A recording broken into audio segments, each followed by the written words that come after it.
Building sir. Okay, నమస్తే, welcome to signature studios.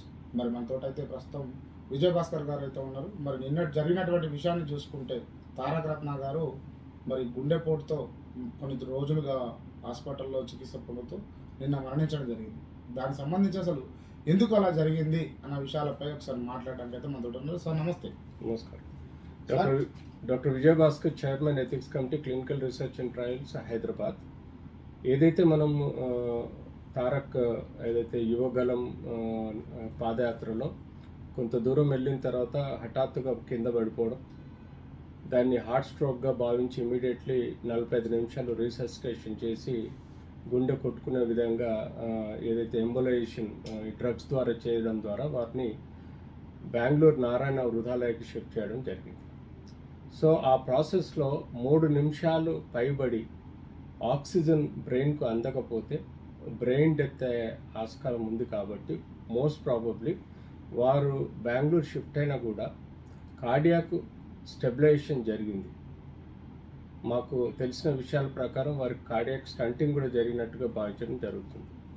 ఎలాగైనా heart, lung అన్నది 2 విధాలుగా, అంటే వెంటిలేటర్ ద్వారా అలాగే మందుల ద్వారా ఫంక్షన్ చేసిన బ్రెయిన్ డెత్ అయితే ఏదైతే రీసెసిటేషన్లో 3 నిమిషాలు దాటిన తర్వాత ఆక్సిజన్ బ్రెయిన్కి అందకపోతే బ్రెయిన్ డెత్ అయ్యే ఆస్కారం ఉంటుంది. కాబట్టి గత 22 రోజులుగా తారక్ బ్రెయిన్ డెత్తో బాధపడుతూ కార్డియాక్ యాక్టివిటీ ఉండేది. కానీ తదనంతరం కొన్ని రోజుల తర్వాత చాలా వరకు బ్రెయిన్ డెత్ అయినా కూడా కొంతమంది వెజిటేటివ్ స్టేటస్లో ఉంటారు. కానీ తను మల్టీ ఆర్గన్ ఫెయిల్యూర్లో పోయి నిన్న సాయంకాలం చనిపోవడం జరిగింది. ఓకే సార్, అసలు బ్రెయిన్ డెత్ అంటే ఏంటి సార్? ఇది అబ్సల్యూట్లీ మన వాస్కులర్ అంటే హార్ట్ నుంచి బ్రెయిన్కి ఏదైతే బ్లడ్ ఉంటుందో ఆ బ్లడ్ సప్లై వితిన్ 3 మినిట్స్ లోపల అందకపోతే, ఇమ్మీడియట్లీ ఆక్సిజన్ బ్లడ్ బ్రెయిన్కి అందకపోతే బ్రెయిన్ సెల్స్ అన్నది చాలా సున్నితంగా ఉంటాయి. అవి కుదించుకుపోయే ఆస్కారం ఉంటుంది. అంటే బ్రెయిన్ సెల్స్ డెత్ అయ్యే ఆస్కారం ఉంటుంది. తద్వారా ఇర్రిపరేటివ్ అంటే అది మళ్ళీ రికవరీ కాని పరిస్థితుల్లో నరాల యొక్క కణాలు దెబ్బతింటాయి. కాబట్టి వాటిని మనం బ్రెయిన్ డెత్గా పరిగణలోకి తీసుకుంటాం. ఓకే సార్, అంటే ఇప్పుడు వాళ్ళైతే మరి బెంగళూరుకు షిఫ్ట్ చేయడం జరిగింది. ఆ యాత్ర ప్రోగ్రాంలో అలా జరిగినప్పుడు వేరే ఏమన్నా మంచి హాస్పిటల్కి ఒకవేళ వెళ్ళి ఉంటే ఇలా జరగకపోయి ఉంటుండేనా? అలాంటిది ఏం లేదండి.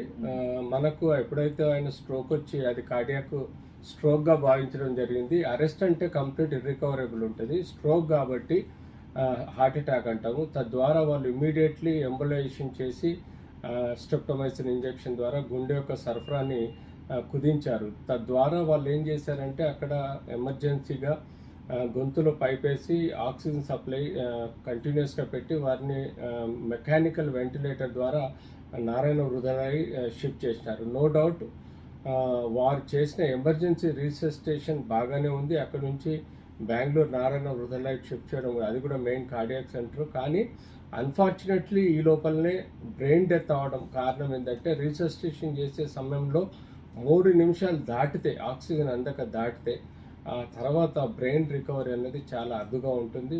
చాలా ఛాన్సెస్ లేవు. అలా వారు కార్డియాక్ రికవరీ అయినా, లంగ్ రికవరీ వెంటిలేటర్ ద్వారా అయినా కూడా వారు బ్రెయిన్ డెత్ నుంచి రికవర్ కాలేక 22 రోజులు వారు కృత్రిమ శ్వాస వెంటిలేటర్ ద్వారా తీసుకోవడం, ఇంజెక్షన్ ద్వారా హార్ట్ ఫంక్షనింగ్ చేయగలిగినారు. కానీ బ్రెయిన్ సెల్స్ డెడ్ అయిన తర్వాత రికవర్ చేయలేకపోయారు. కాబట్టి నిన్న మల్టీ ఆర్గన్లో ఫెయిల్యూర్లో పోయి చనిపోవడం జరిగినట్టుగా భావించడం జరుగుతుంది. ఓకే సార్, ఓకే సార్, అంటే నార్మల్గా అంటే ఒక యాత్ర ప్రోగ్రాంలో ఆయన పాల్గొనడం జరిగింది. ఆయన అంతవరకు కూడా యాక్టివ్గానే ఉన్నాడు, మంచిగా తిరుగుతున్నాడు.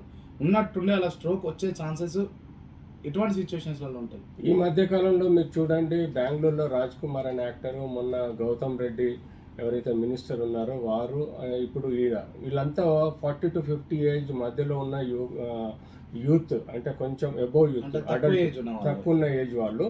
వీళ్ళు మోస్ట్ ప్రాబబ్లీ యూజువల్గా ఈ ఏజ్లో చనిపోతున్నారంటే స్ట్రాంగ్ ఫ్యామిలీస్ ఉండాలి. అంటే వాళ్ళ ఫ్యామిలీలో హార్ట్ అటాక్స్ వచ్చి ఉండాలి, హెరిడిటరీ అంటాం దాన్ని. లేదంటే వాళ్ళ జీనో ప్రకారం ఉంటుంది, లేదంటే వాళ్ళకు యూత్లో ఉన్న అలవాట్లు స్మోకింగ్ కానీ ఆల్కహాల్ కానీ, మెయిన్గా స్మోకింగ్ వలన ఈ యొక్క స్ట్రోక్స్ వచ్చే ప్రమాదం ఉంటుంది. ఆల్కహాల్ కొంత మేరకు లిమిటెడ్ ఉన్నా కానీ మితిమీరి తినడం అంటే ఫ్యాట్ ఫుడ్ తినడము, మితిమీరి కార్బోహైడ్రేట్ ఫుడ్ తినడము, డయాబెటిక్ హైపర్ టెన్షన్ అనే రోగాలు తొందరగా ఏజ్లో రావడము, అన్కంట్రోల్డ్ స్మోకింగ్ చేయడం వల్ల ఈ యొక్క కాంప్లికేషన్స్ డెవలప్ అవుతాయి. అలా మనం తారక్ విషయంలో కూడా వారు స్మోకర్గా వినడం జరిగింది కాబట్టి తద్వారా కూడా యంగ్ మయోకార్డియల్ ఇన్ఫాక్షన్ అని చెప్పేసి వారికి స్ట్రోక్ రావడం తర్వాత తదనంతరం ఇలాంటి సమస్యలు ఏర్పడడం కనబడుతుంది. ఓకే సార్, అంటే ఇప్పుడు ఉన్నటువంటి సిచ్యువేషన్లో చూసుకుంటే యువకులందరూ ఆల్మోస్ట్ స్మోకింగ్ బారిన పడ్డారని చెప్పేసి చెప్పొచ్చు. దీన్ని అధిగమించాలి అంటే ఎట్లా?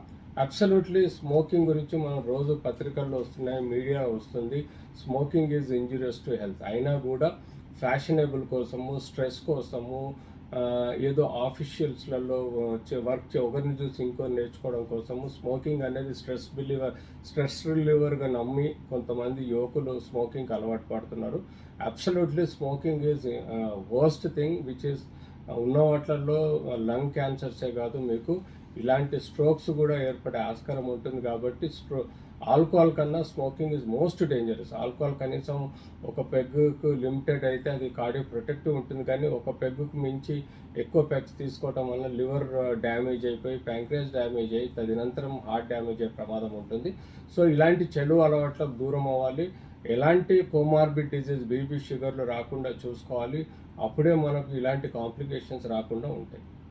ఓకే సార్, అంటే మీరు ఇందాక చెప్పినట్టుగా గతంలో చూసుకుంటే కర్ణాటక సూపర్ స్టార్ రాజ్ కుమార్ గారు ఏ విధంగా చనిపోయారంటే జిమ్ చేస్తూ ఇట్లా చనిపోవడం జరిగింది. ఎందుకు జరుగుతుంది అట్లా? వాళ్ళ ఫ్యామిలీలో స్ట్రాంగ్ హార్ట్ అటాక్ హిస్టరీ ఉన్నది. ఆయనకున్న అలవాట్లు మనకు ఇంచుమించుగా స్మోకింగ్ అలవాటు ఉన్నట్టుగా చెప్పారు. సో యూజువల్గా ఏమవుతుందంటే వీళ్ళు ఎక్సెసివ్ స్ట్రెయిన్ అయినప్పుడు, సపోజ్ జిమ్లో వీళ్ళు వాళ్ళ స్థాయికి మించి ఎక్సర్సైజ్ చేయడం అనుకోండి, లేకపోతే ఫ్యామిలీ స్ట్రాంగ్ హిస్టరీ ఉండడం అనుకోండి, లేకపోతే స్మోకింగ్ ఆల్కహాల్ ఉండటం వల్ల కానీ వీళ్ళకి ఒక కాంప్లికేషన్స్ సడన్గా, వాటినే మేము యంగ్ మయోకార్డియల్ ఇన్ఫాక్షన్స్ అంటాము. సో ఇలాంటి కాంప్లికేషన్స్ డెవలప్ అయ్యి చనిపోవడం జరుగుతుంది. సో ఇలాంటి విషయాల్లో అలాంటి ఫ్యామిలీ హిస్టరీ ఉన్న వాళ్ళు రెగ్యులర్గా ఈసీజీ తీసుకుంటూ ఉండాలి. ఏమాత్రం చెస్ట్ పెయిన్ వచ్చినా త్వరగా దగ్గరలో ఉన్న హాస్పిటల్ పోయి చెక్ చేసుకోవాలి.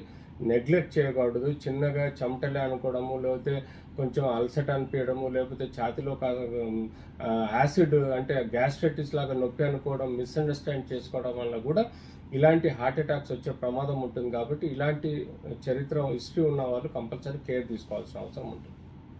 ఓకే సార్, అంటే ఇప్పుడు తారక రత్న గారు చనిపోవడానికి కారణం అదైనప్పటికీ కూడా మరికొన్ని ఆరోగ్య సమస్యలు కూడా ఉన్నాయని చెప్పేసి కొంతమంది అంటున్నారు. ఇది వాస్తవం? అబ్సల్యూట్లీ వారికి డయాబెటీస్ హైపర్ టెన్షన్ ఉన్నట్టుగా, యంగ్ డయాబెటీస్ హైపర్ టెన్షన్ ఉన్నట్టుగా మనకు కన్ఫర్మ్ కాకుండా కొంతవరకు ఇన్ఫర్మేషన్ వచ్చింది. అండ్ రెగ్యులర్ స్మోకింగ్ కూడా చేస్తారని విన్నాం. సో యూజువల్గా సెలబ్రిటీ స్మోకింగ్, ఆల్కహాల్ తీసుకోవడం అన్నది కామన్.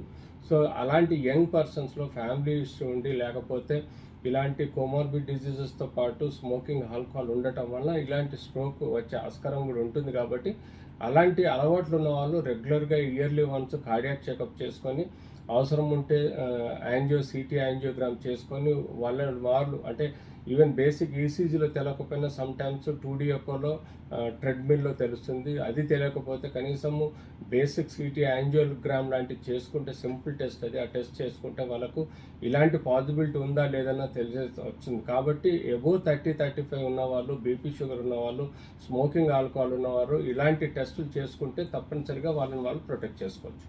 ఓకే సార్, అంటే ఇప్పుడు తారక రత్న గారిని మనం ఒకవేళ ఆరోగ్యవంతంగా తీసుకోగలిగితే, ఒకవేళ మంచి చేసి ఉండొచ్చు అని మనం భావిస్తే ఎటువంటి ట్రీట్మెంట్ అందించేది ఉండదు? అబ్సల్యూట్లీ.